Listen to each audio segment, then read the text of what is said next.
Coucou mes amis, oui, un autre atelier couture avec les masques. Pourquoi? Ouais, je sais, je suis coiffée bizarrement, mais pas question que mes cheveux traînent partout, donc je fais attention. Alors, nouvelle fabrication pour les masques, parce que à force d'en faire et à force que certaines AVS les essayent, voient comment ça fonctionne, on s'adapte. Le problème, c'est qu'on commence à être en pénurie, surtout d'élastique. Donc, on a une autre solution plus rapide pour économiser le fil et pour aller plus vite et pour que ce soit mieux. Donc, vous avez vu, j'ai une autre à l'aise. Une autre à l'aise. Vous pouvez prendre plus grand si vous voulez en faire beaucoup, mais comme moi j'en ai déjà fait et puis que je commence à fatiguer, je ne suis pas la seule à en faire. Donc j'ai pris, et puis par rapport à mes moyens aussi, parce que tout ça c'est bénévole et à nos frais, j'ai pris une alaise d'un lit, voilà, en 90 par 200, hein, on est d'accord. Donc là-dedans déjà on va tirer pas mal de masques. J'ai toujours du tissu coton pour faire le carré. Alors, on va faire les masques un peu comme d'habitude, mais pas tout à fait. Je vais vous montrer une autre méthode où il y aura moins de couture et où ça ira plus vite. Une autre idée qui est géniale, qui a été essayée et qui va résister à la chaleur au moment du lavage du masque, c'est ces petites attaches. Ces petites attaches que l'on utilise pour fermer les sacs congélateurs. La plupart du temps, on ne les utilise pas, on fait un nœud. Vrai ou pas? Ouais. Alors, vous allez, je vous montre, les détacher deux par deux. Vous prenez deux fils de fer, comme ça, et hop, vous les détachez deux par deux. Voilà.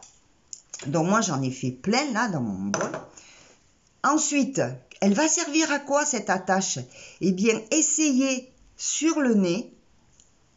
Elle prend la forme. Hop, si je la mets droite. Elle prend la forme et elle bouge pas. Génial!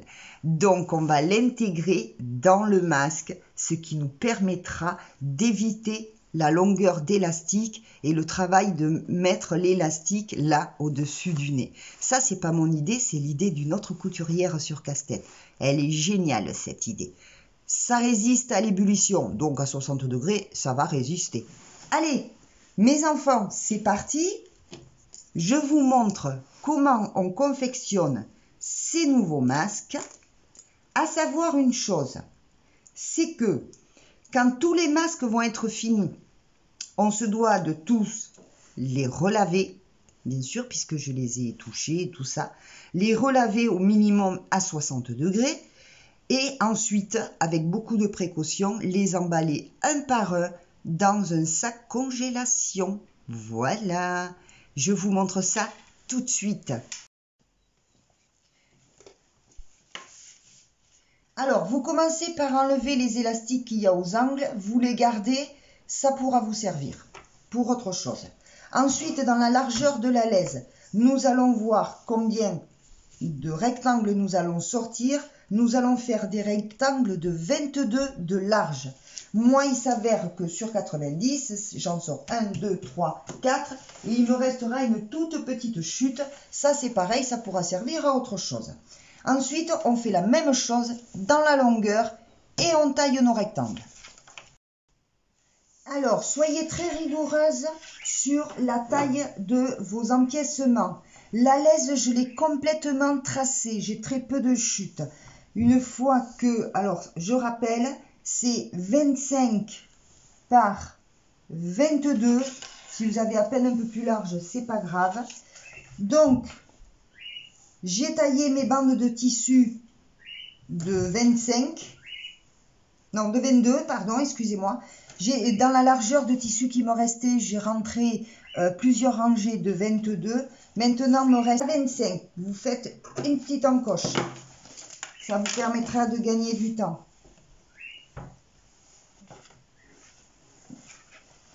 Toujours le travail bien à plat. Soyez très rigoureuse sur le traçage et le découpage de vos empiècements. Vous vous servez de l'encoche, vous mettez bien tout face à face, tout bien droit. Le coton, il reste il se marque très vite. Vous avez la trace et vous taillez. Et ainsi de suite.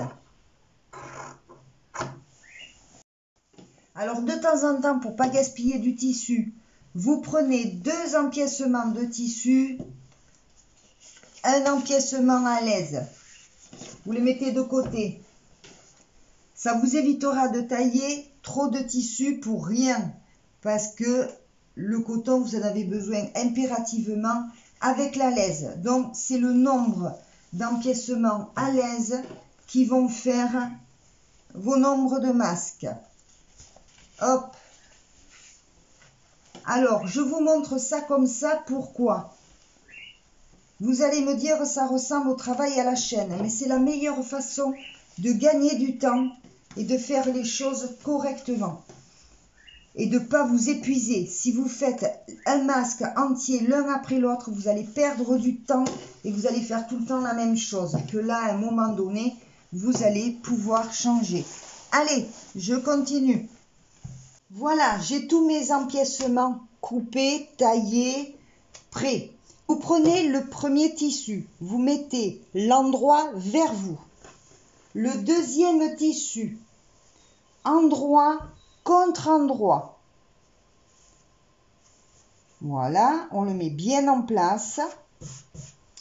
Vous prenez votre alaise, vous mettez la partie plastifiée sur le tissu et le coton vers vous. Je vous explique pourquoi, parce que sinon la partie plastifiée va freiner la machine, ça va coller, ça va pas avancer, ça va vous tirer sur la machine. Une fois ça fait, je maintiens le bas. Avec 2 épingles, ça suffit, c'est juste pour que ça ne bouge pas et que ça reste bien à plat. Voilà.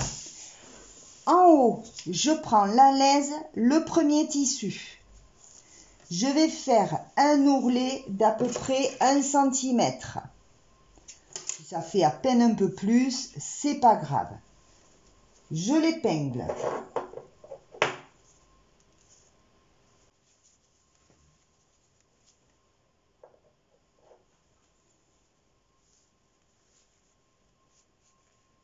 Voilà. Maintenant, je prends l'autre côté. Je rabats à la même hauteur, l'ouvrage bien à plat. Je fais le même ourlet, je l'épingle à part. Ne fermez pas cette partie-là. Attention au sens de vos épingles. Vous voyez, là, je fais l'erreur. Pensez que sur votre machine, vous allez piquer dans ce sens. Donc, mettez les épingles dans le sens inverse, prêtes à sortir. Alors, voilà. Là, j'ai mes 2 ourlets. Ce qui va se passer maintenant, c'est que l'on va fermer un côté, le fond et l'autre côté. La partie du haut, on ne la ferme pas pour le moment. Je vous montre ça en machine. Alors, je vais commencer par piquer mes ourlets.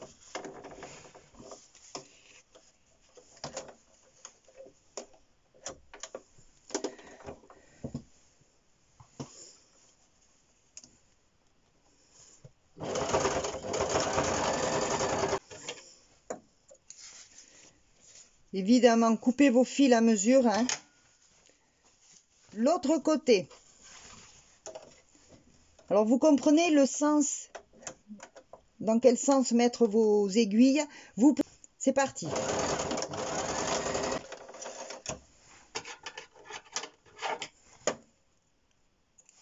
Voilà. Alors, maintenant, qu'allons-nous faire? Nous allons prendre nos fameuses attaches. Vous la pliez légèrement en 2 pour repérer son milieu. Ça, c'est fait. Vous prenez la partie où il y a la laise, vous pliez en 2 et vous repérez le milieu. Vous positionnez votre attache et il ne reste plus qu'à la fixer. Mais on ne va pas la fixer n'importe où. On va la fixer légèrement en dessous de la piqûre que j'ai faite au milieu. Parce qu'après, il va falloir fermer en haut. Donc, vous la mettez légèrement en dessous. Et vous la fixez avec plusieurs points d'arrêt. Ça marche très bien.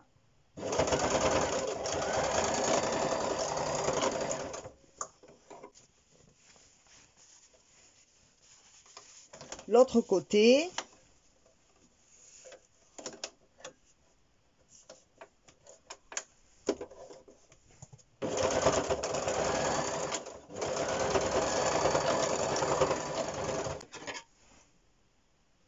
Par contre, vu l'épaisseur et ce que l'on pique, je vous conseille de prendre des aiguilles pour jean. Elles sont solides, assez grosses, c'est parfait. Alors maintenant, nous allons pouvoir fermer. Hop.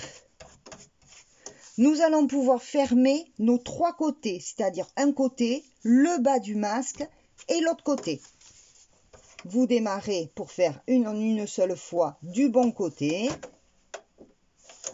Vous vous assurez que tout soit bien en face, tout bien à plat. Et vous faites une piqûre à moins d'1 cm, c'est mieux, 5 mm, c'est très bien. Alors voyez que le fait d'avoir la laise côté coton, mon pied de biche glisse dessus et n'accroche pas.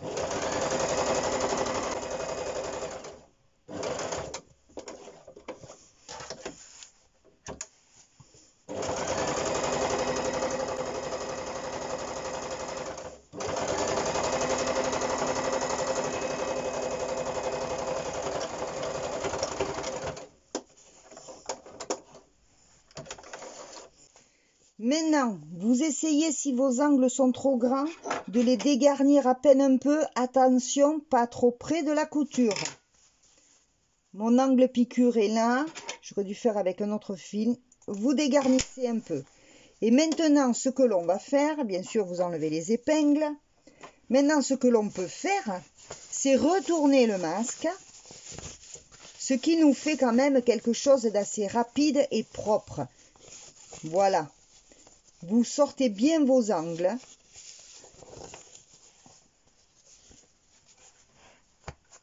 Alors maintenant, nous allons pouvoir fermer le haut du masque. Voilà pourquoi je vous avais demandé de décaler vos attaches.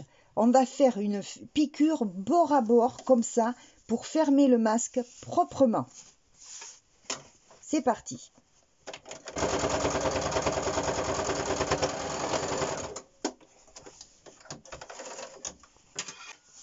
Voilà, le haut de mon masque est fermé et vous constatez qu'au milieu, je peux plier sur le nez. Voilà, on a économisé de l'élastique et c'est bien plus simple. Comme ça, on est sûr que ça va à tout le monde. Et bien maintenant, on fait comme ça pour tous les autres empiècements. Là, on va passer au pliage du masque que vous avez déjà vu. Alors, on démarre nos plis. Le premier, j'avais oublié d'appuyer sur le bouton. Le premier pli d'un bon centimètre, à peu près à cette hauteur-là.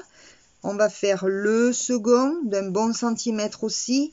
Prenez assez de marge pour celui du milieu. Un bon centimètre également.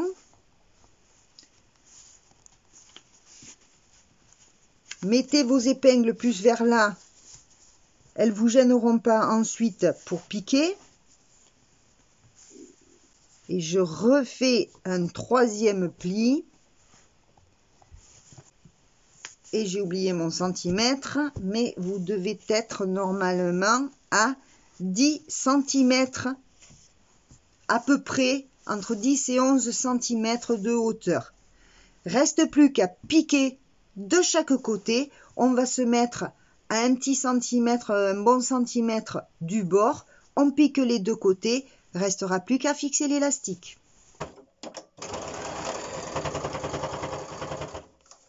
Attention à garder vos plis bien droits.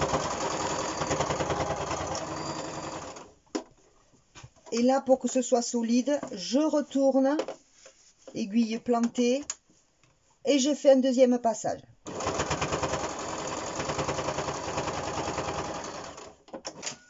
Pareil de l'autre côté.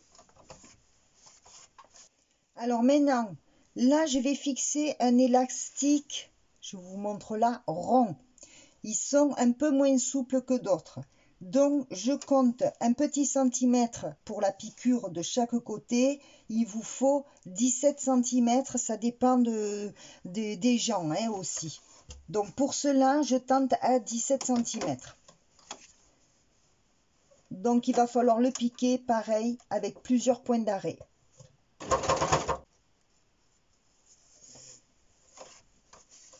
Alors, l'élastique rond est un peu plus difficile à piquer.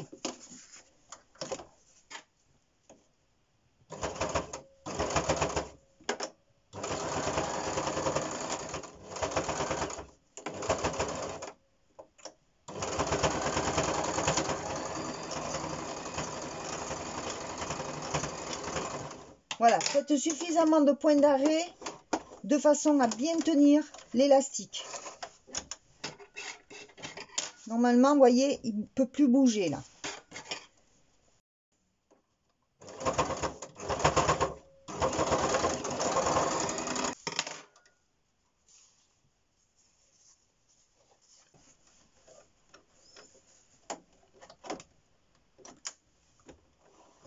Je plante mon aiguille.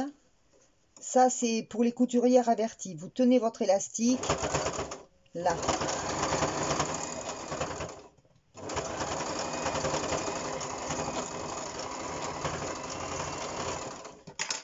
Et avec plusieurs points d'arrêt, ça ne bougera pas.